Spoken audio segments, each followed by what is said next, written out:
விக்ரமாதித்த கதை. கதை 73. கதை தொடர்கிறது.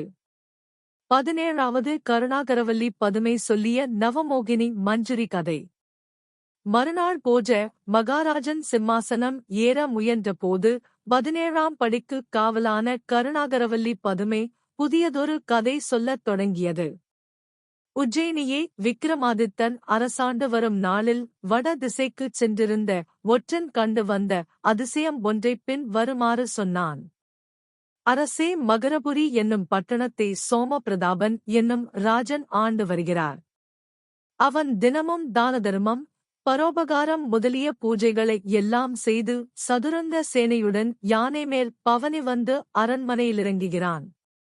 அப்போது தேவகன்னியர்களுக்கொப்பான அழகை உடைய அநேக பெண்கள் முத்து, பவளம், அன்னம் முதலிய ஆலாத்திகளெடுத்து அரசனைச் சுற்றி ஊருக்கு ஈசானிய மூலையில் கொட்டிவிட்டு போனார்கள்.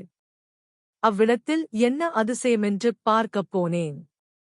அங்கே அநேக போதங்கள் வந்து சாதங்களைத் தின்று கொழுத்து மற்ற இரத்தினங்களைக் கைப்பற்றிக் கொண்டு ஓர் ஆலமரத்தில் ஏறிப் போய்விட்டன.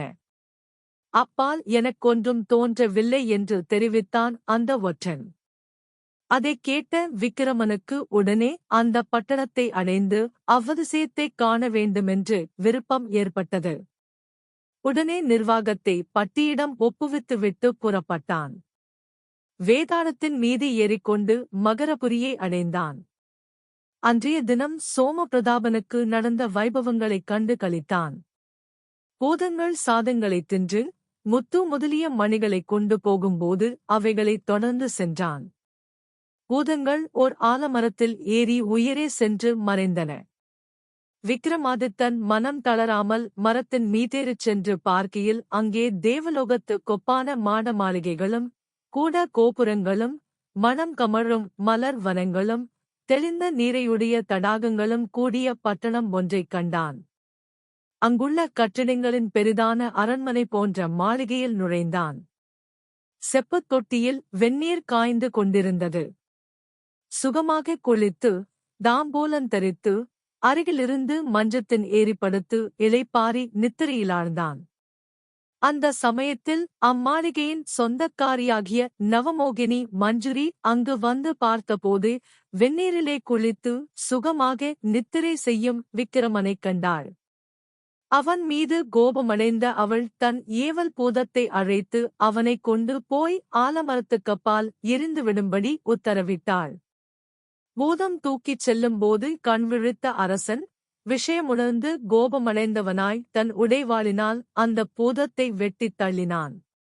பிறகு நேராக அரண்மனை வந்து அங்கு இருக்கும் பூதங்களையும் உடைவாளினால் கொன்றான்.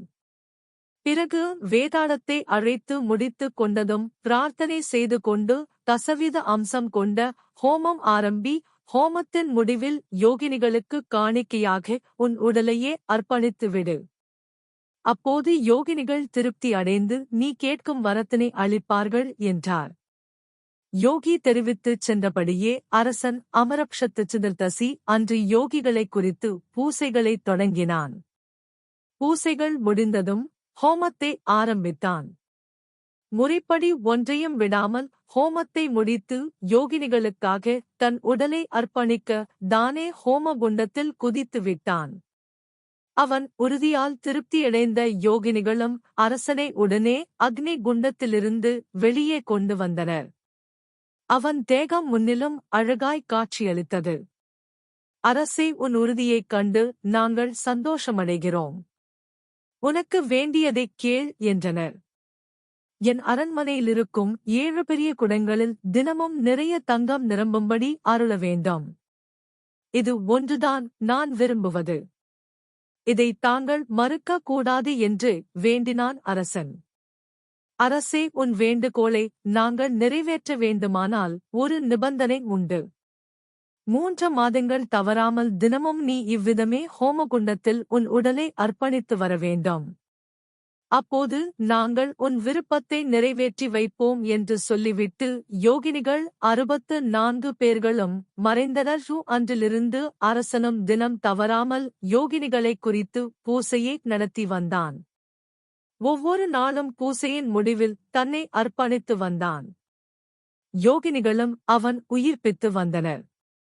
இந்த செய்தி உஜ்ஜயினி நகரத்திலிருந்து அரசாண்டு வந்த விக்கிரமனின் செவிகளுக்கு எட்டியது.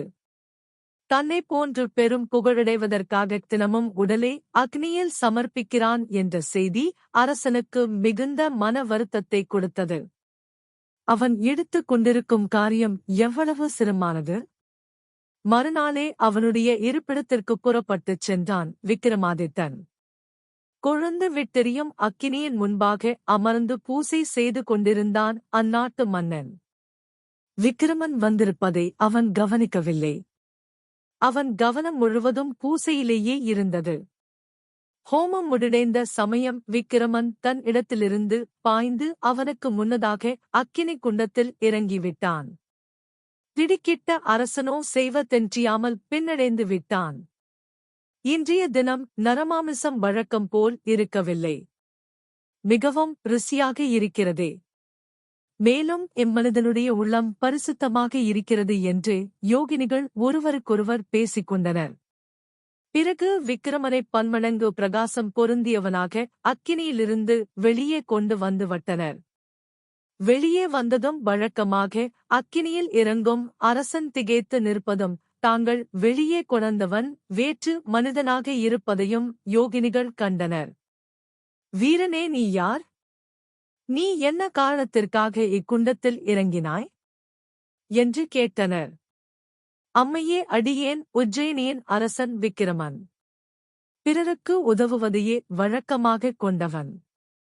இதோ இருக்கும் அரசர் தினமும் தன் உடலை அக்கினியிலிட்டு வருத்திக் கொள்கிறார் என அறிந்து இவருக்கு உதவும் நோக்கத்துடனேயே இங்கு வந்தேன் என்றான் விக்கிரமன். விக்கிரமா, உன் செய்கையால் நாங்கள் திருப்தி அடைந்தோம். உனக்கு வேண்டிய வரத்தினை கேள் என்றனர் அவர்கள்.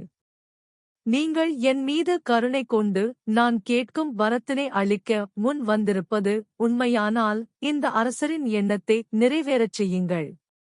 அவர் அரண்மனையிலிருக்கும் 7 பெரிய குடுங்கள் நிறைய தினமும் தங்கம் நிரம்பும்படி அருள வேண்டும். தினந்தோறும் அக்கினியிலே இவ்விதம் தன் உடலை அர்ப்பணித்துக் கொண்டு தன்னைத்தானே வருத்திக் கொள்வதனின்றும் இவருக்கு விடுதலை அளியுங்கள் என்று வேண்டினான் விக்கிரமன். விக்கிரமா, நாங்கள் கேட்கச் சொன்னது உனக்கு வேண்டிய வரத்தினே. ஆனால் உன் கீர்த்தியைக் கண்டு பொறாமை கொண்ட இவ்வரசனுக்கு அவன் எண்ணத்தை நிறைவேற்றும்படி நீ கேட்கிறாய். இதுதான் பெரியோர்களுக்கு அழகு. நீ விரும்பியபடியே நடக்கட்டும் என்று கோகினிகள் மறைந்தனர். அந்நாட்டு அரசனுக்கு என்ன பதில் சொல்வதென்று தோன்றவில்லை. கண்களில் நீர்வழிய விக்கிரமனைக் கட்டியணைத்துக் கொண்டான். விக்கிரமாதித்தனும் அவனைத் தேற்றி அனுப்பினான்.